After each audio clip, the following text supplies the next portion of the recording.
Hey, good morning, friends. How are you? Glad you're here today. Hello, hello.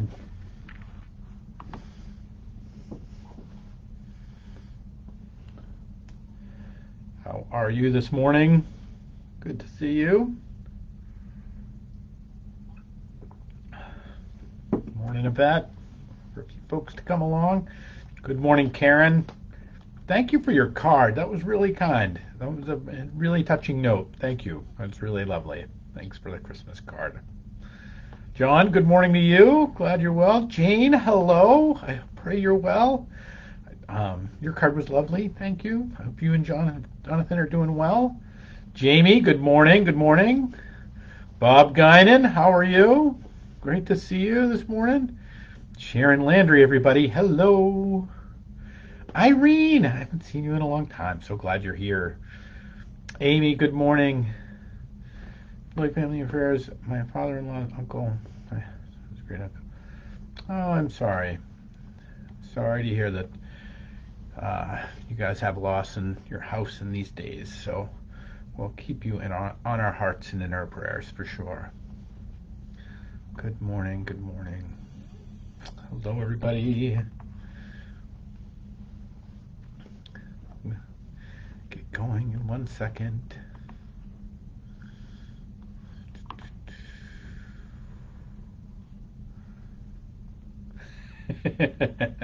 Mr. B's got a problem. Does Mr. B need an intervention? Or Jamie, what's going on?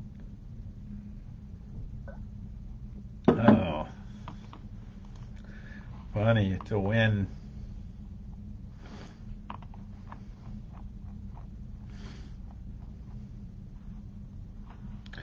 Good morning, everybody.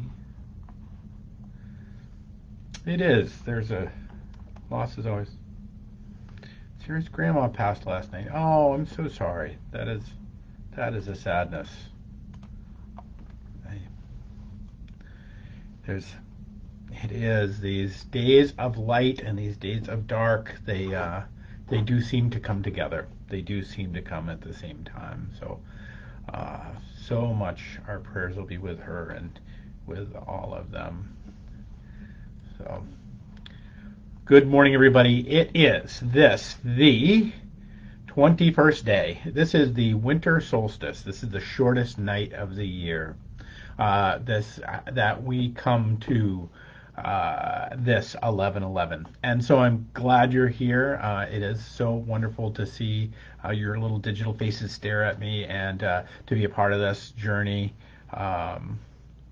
That is this season, this week, as we're working our way up to Christmas Eve, and all that it brings. So, but first, today is Forefathers Day. Or actually tomorrow is Forefathers Day. But what it's commemorating happened today. Now, so Forefathers Day, if you do not know, is the celebration of the landing of the Pilgrims at Plymouth Rock. That they were in Cape Cod Bay and that whole area for nearly a month and all up and down, but they actually set foot that the Pilgrims touched and landed on Plymouth Rock on this day in 1620. And it is famously commemorated by a club started in 1789 called the Old Colony Club. And the Old Colony Club wanted a place where they didn't have to deal with the all the folks in the taverns and stuff. So they started a club. There's a gentleman's club, as was popular in the day, and it became a commemoration of this time. That was its foundational thing. It became a tradition. And so they, because of the calendar changes and stuff, they will actually celebrate it tomorrow on the 22nd.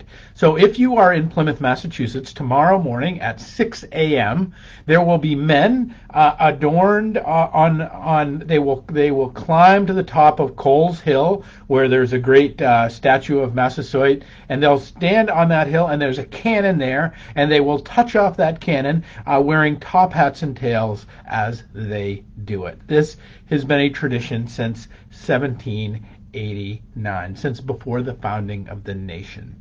They have kept this tradition year in and year out with the, and then they'll go off and eat a hearty breakfast of all kinds of and deliciousness. But because it's not a celebration unless there's food. It's not a sacrament. It's not a sacrament unless there's food. So this is, and this is deep within us. I bring up Forefathers Day because I'm steeped in the congregational way.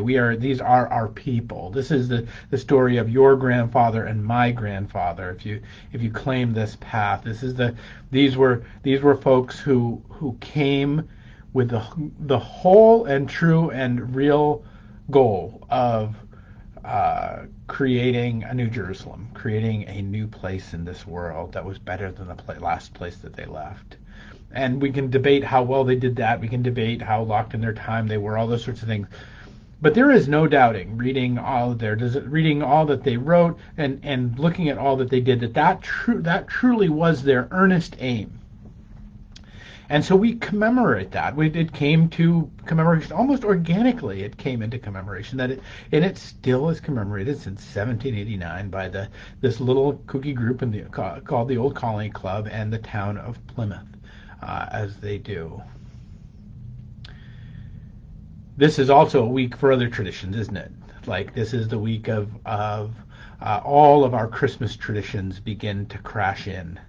All of the ways in which we hold up this time of celebration of the Christ coming into the world, of God dwelling with us, of God not being some ethereal figure that we have to offer sacrifices and look away in a scary way, hoping that they won't do bad things, appeasing the God that is before us. But no, rather, God comes to dwell with us. God comes to be with us. God comes to live in creation with us. God comes to call us friend.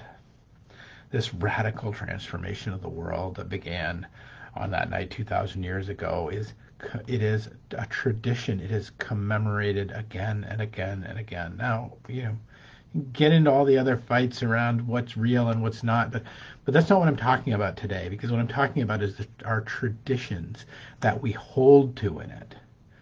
And you have them, because we're a people of traditions. And I don't care how iconoclastic you think you are, like how you're your own person and you break free of everything and you are bound and held together by ritual. You are bound and held together by ritual, and I don't care. In the smallest and the greatest of things, you can walk through the door and you probably put your keys in some place, and you've ritualized the placement of keys in the core. And when you come in the door, that traditions and rituals are so inherent to who we are as people. If we didn't have them, we would create them. If we didn't hold them up. And this is why this holding these things with intention is so important. Because if we don't end up with intentional ritual, if we don't choose our rituals, if we don't choose our traditions, then their traditions will choose us. Then we'll fall into any traditions. We'll find ourselves co-opted by our appetites. We'll find ourselves co-opted by our preferences. We'll find ourselves co-opted by even more evil things than that. But these traditions are guideposts and guidelines and that hold us together, not just as a bunch of people together, but hold us together individually.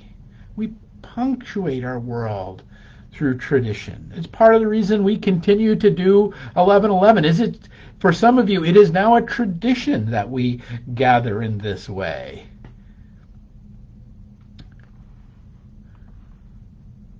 in the book of Deuteronomy, early on, when God gives instruction to the people about how they are to be together, he said this the highest and greatest prayer of the Israelite people. He gives them. It's this one-liner. It's called the Shema. Hear, O Israel, the Lord our God. The Lord our God is one. Love the Lord your God with all your heart and all your soul and all your strength. These commandments I give you today are to be on your hearts. Impress them on your children. Talk about them when you sit at home and when you walk along the road and when you lie down and when you get up. Tie them as symbols on your hands and bind them on your foreheads. Write them on door frames of your houses and on your gates. If these things matter, they are a tradition. They become ritualized. It is inherently linked into the most foundational and of sacred texts. That if you hear that God is with you, if you hear the laws and decrees of God, if you observe them, if you love God, then you'll keep these traditions. That the tradition, and I'm not saying that what they were doing was the right way and there's a wrong way, and none of that. Just that how inherently linked these things are together, inherently linked. And in this age right now, as as nutty as the world continues to unfold to be, and as unreliable, I want to encourage you. I want to encourage you to spend a minute today thinking about your traditions, whatever they are. Thinking about the traditions of maybe your Christmas traditions, maybe the old colony traditions. Maybe you want to incorporate a tradition into your life that you haven't had before.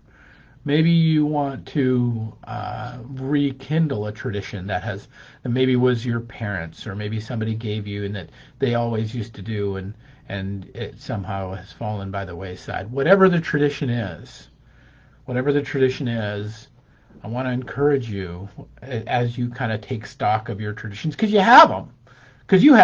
Like you can say, no, I'm my own person and I'm so transcendent of all of these material things. Like you can say that, but it's simply not true. They're hard. You can't be a human being without holding some ritual and some tradition. It's just true. I encourage you, look at what you have been given by not just by ancestors, but by culture, by the world, by religion, by but what your traditions are. Mind them, and rely on them for some gold in this time. Lean on them. Go back to them. Because in a world that's turned upside down, these are the very things that, through the stresses of these last years, through the changes that you all have, I've certainly encountered, and I have no doubt you have, that in the seeming almost rootlessness of the way things have unfolded, our traditions give us root. They can give us stability. They can give us some joy. They can give us some fun and some laughter. And tomorrow morning, if you want to get up and go over to Plymouth at 6 a.m. before the sun comes up and bear witness with the sons of the old colony and the people of Plymouth, and to hear the report of the cannon fired once again after 200 and however many years, then that's a tradition you could start too. But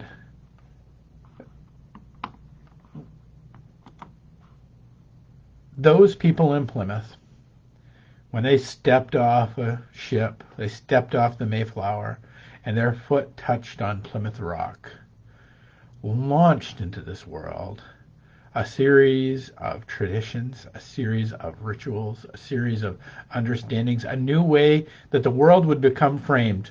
Did they know it? No. Did they? But I think some of them may have suspected it, certainly by the way they talk about it. They kicked off the very tradition in which I'm a part of now. I stand in this office in this majestic building as a part of this grand tradition with this great church. I stand here doing the work that we do in loving their community, doing the work that we do in praising God, doing the work that we do in covenant and communing and being a part of others, keeping the tradition of weekly worship, keeping the tradition of caring for one another and our community. All of that, all of it, born out of this day, out of Forefathers' Day, out of this one step by a small group of people, refugees, looking for a new home, with a heart for God and a desire to do so. All of that has been launched out of that one moment. And so it's worth memorializing. It's worth remembering. It's worth having a little tradition around, if you had to ask me. But I encourage you, whatever your traditions, whether they are your Christmas traditions, whether they are your after Christmas traditions, whatever your traditions are in your family, in your town, in your world, in your culture, hold dear to them in this time, because there's life in them. There's goodness in them. Resurrect them if they have gone fallow. Bring them back into life if you've lost them, because they will stabilize you, they will orient you, and they will give you the gift and the strength of the ancestors that came before you to navigate this kind of kooky time that we find ourselves in. Okay, friends, that's my hope for you. That I hope you have a great, great day. Good morning, Donna. Glad you're here. Daryl, good morning. Hey, great to see Daryl. Jamie, good to see you. All right. Irene, Amy, we will keep your families in our prayers for your losses in these days. We will pick it up, friends, tomorrow with another 11:11. Peace and grace, y'all.